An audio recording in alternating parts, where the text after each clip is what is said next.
Brighton 0, Manchester United 0. That gentleman with the white hair is a Brighton season ticket holder, and he also happens to be a local clergyman and father of the commentator. That was, of course, the Goldstone ground, John, and that was your dad? Yeah, that was my father, who was a season ticket holder down at Brighton. He was a Methodist minister in that area, and he was coming back into his seat after half-time, and he knew I was right the other side of the ground, so he was waving at me, hoping I saw him. He didn't realise, of course, he'd be on Match of the Day, but...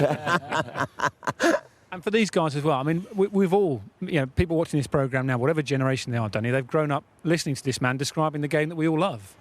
Indeed, and especially growing up with limited games, unlike now, the voices become so important to you in terms of, recognising who's who, and it was an absolute pleasure being in the media and actually getting to, work with Motson a few times, and of course, on our trips in France and stuff, having a social pint together as well, which was fun.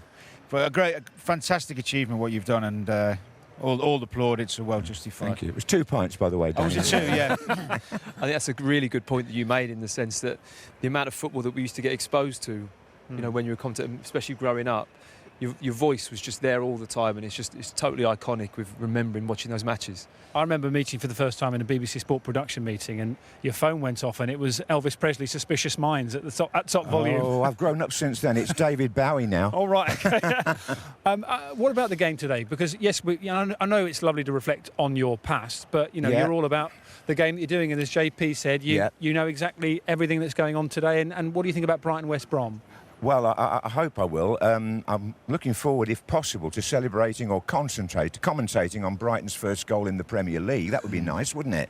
But I mean, my producer said to me last night, it's the Throttles versus the Seagulls, the Royal Protection of Birds derby, which I hadn't come up with before. You pass it off as your own now. Unusual. Yes, absolutely right. But 2 things about Brighton I'd like to say, Dan. Yeah. Tony Bloom, the chairman, his grandfather was chairman. In fact, I met his grandfather back in the 80s when that match that you showed when my dad was there.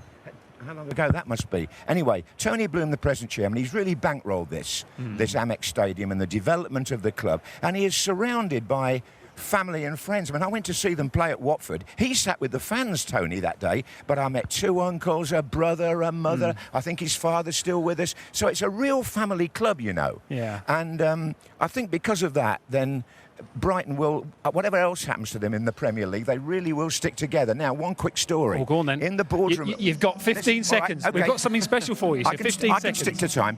In the boardroom at Brighton, they showed the league table on final score at the end of the 3rd game.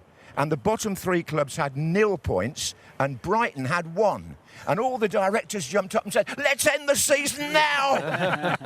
Now, listen, we've got something special for you. A man you know well, a man who was twice the manager here at Brighton. Delighted to say that Alan Mullery is coming to join us. How are you? And you've got something for John as a presentation from the club. This is... all the lads have signed the autograph, but that's the best bit, John, I think, on the back. Oh, my word. That'll be treasured. Yeah. So that's for you. Well, pal. It's the Great North Run tomorrow. If I'd still been running it, I'd have worn this. Yeah. Well, you could wear it today. What, in the commentary box? Yes, of course. Can you squeeze into it, Motson? Looking at your father, they'd be looking at you. Oh, I like it, Alan. I like it. Thank you very much on behalf of... Thank you, Brighton and Hove Albion. Oh, it's an absolute pleasure. I'm sure you'll get that sort of treatment wherever you go this season, John. It's been a pleasure for all of us to work with you, and we hope and look forward to seeing you for the rest of the season as well. Very kind of you. Thanks very much, boys. Thank you. That is it from us today.